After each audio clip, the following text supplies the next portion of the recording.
Shortly after the release of an audio recording this past Saturday morning of a conversation that allegedly included.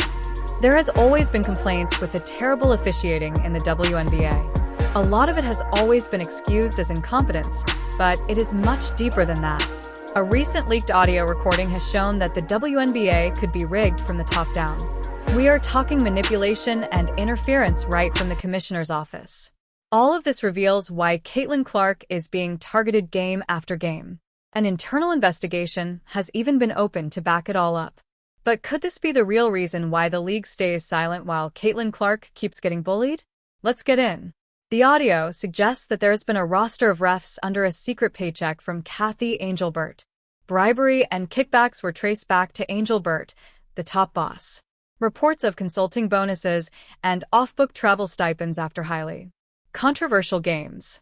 The hidden agenda is to give certain players royal treatment while sweeping the rest under the carpet. This could be the biggest scandal the WNBA has ever faced, especially because in recent games, there have been some huge question marks when it comes to the officiating, especially regarding a certain Caitlin Clark. There are plenty of moments that seem to support this theory, but none stand out quite like the final 2 seconds of the Fever versus Liberty game. The game just resumed after a tactical Fever timeout, hoping for a magic moment end to the game. It looked like it could happen. Sophie Cunningham made a throw-in straight to Caitlin Clark, who tried to set herself up for the shot right before she was stripped off the ball in a rather harsh move. Despite obvious contact, no foul was called. Screening action down low. Clark has to get open. 1 second left. Clark doesn't get the shot off. Cloud locks her up. And New York comes into Indianapolis and takes the checkered flag. The ref completely turned a deaf ear to Clark, and the entire Fever complained despite that single incident being so important to the game. The Liberty ended up with a 9,088 win. In moments like that, it's hard not to wonder if the outcome was already decided before the final whistle. When obvious calls are ignored in high-stakes games, it doesn't just feel unfair, it feels orchestrated. The calls could not even be excused for human errors. Their frequency is getting quite glaring and tiresome for the average Caitlin Clark supporter. These cheap shots on Clark started right from her rookie season. She has always been on the hard end of hard fouls and flagrant calls. In Game 2 of the WNBA playoff season, the Fever season ended after an 87-81 loss to the Connecticut Sun. But what stole the headlines was the officiating of that game.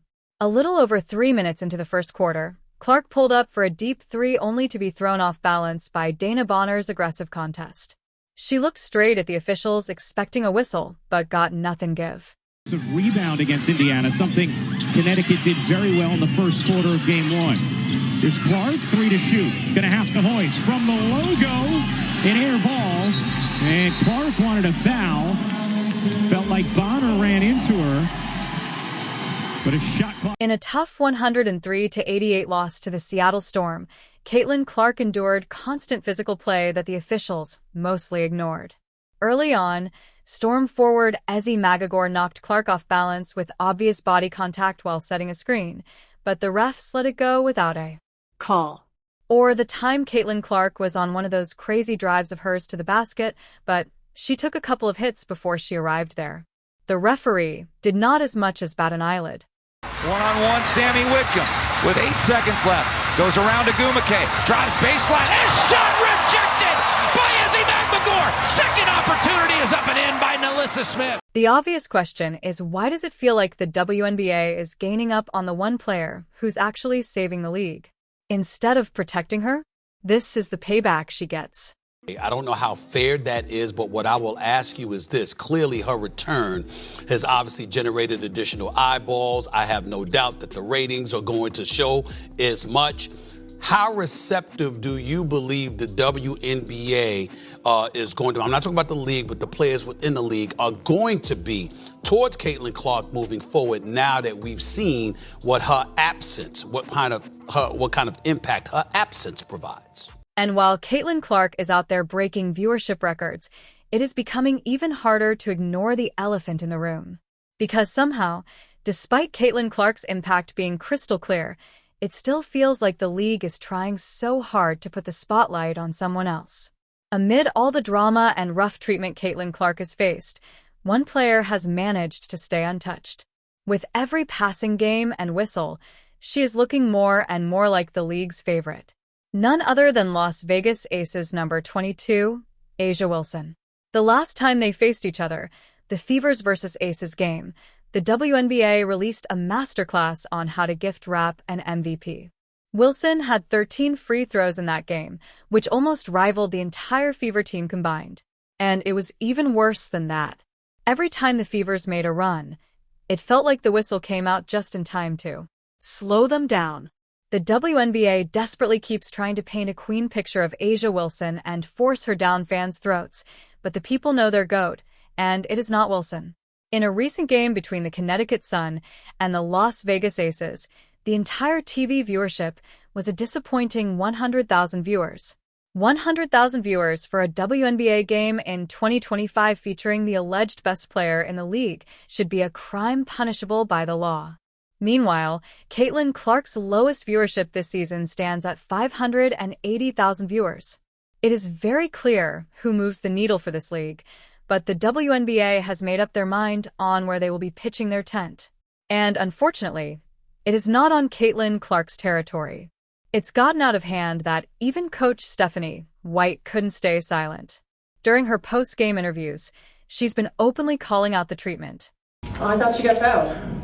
I think it's pretty egregious what's been happening to us the last few games. A minus 31 free throw discrepancy. And I might be able to understand it if we were just chucking threes, but we're not. We're attacking the rim. And the disrespect right now for our team has been pretty unbelievable. Fans may not always be experts, but most times they are right with their theories, and they know when something smells off. The most recent one is about the money. Think about it. What are the ways to make money from sports? Betting. It's very possible that some of these refs are rigging games for betting payouts. These days, even the tiniest moments, one foul, one missed call, can mean big money in the world of sports betting. The margins are slim, but the profits aren't. This is not the first time a basketball referee has been involved in betting on games he officiates.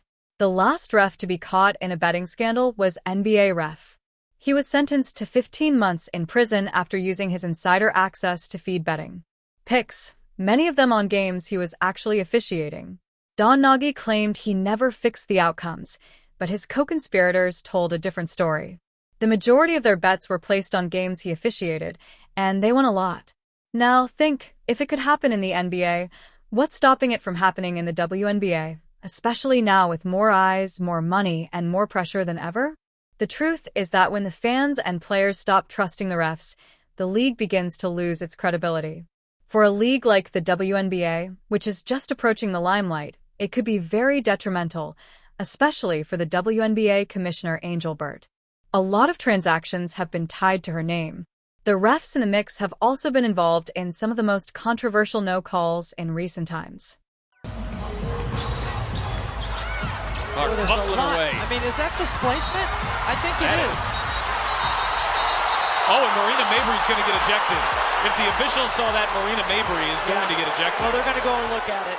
Assuming all the accusations against Angel Burt are false, you have to ask why she hasn't gotten up to defend herself yet.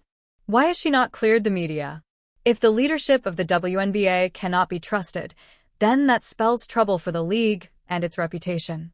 Some fans have already started to drive an agenda demanding the resignation of Angel Burt.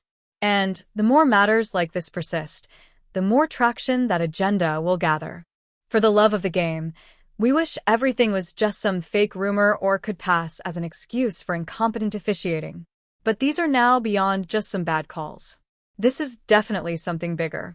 Whatever steps the WNBA plans to take to clean up this growing mess need to happen fast, because time is not on their side.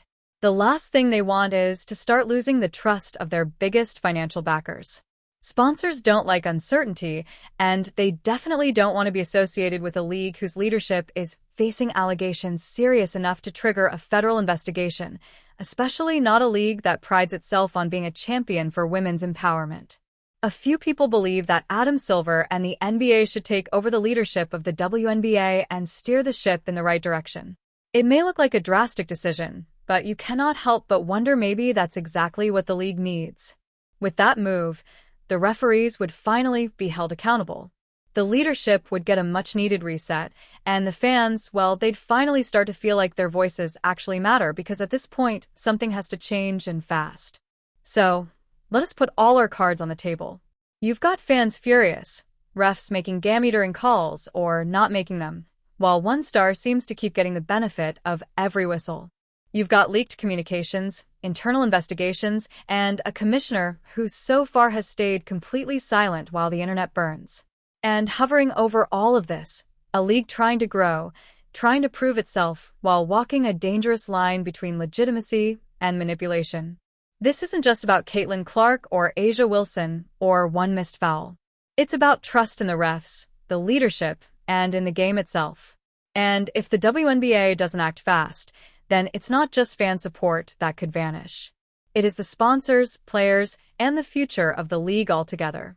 Because you can market empowerment all you want, but if the game doesn't feel fair, people won't watch, players won't play, and the league won't last. So now the question is simple. Will the WNBA clean house or crumble under its own silence? Stay tuned because this is far from over. Don't forget to like and subscribe for more music,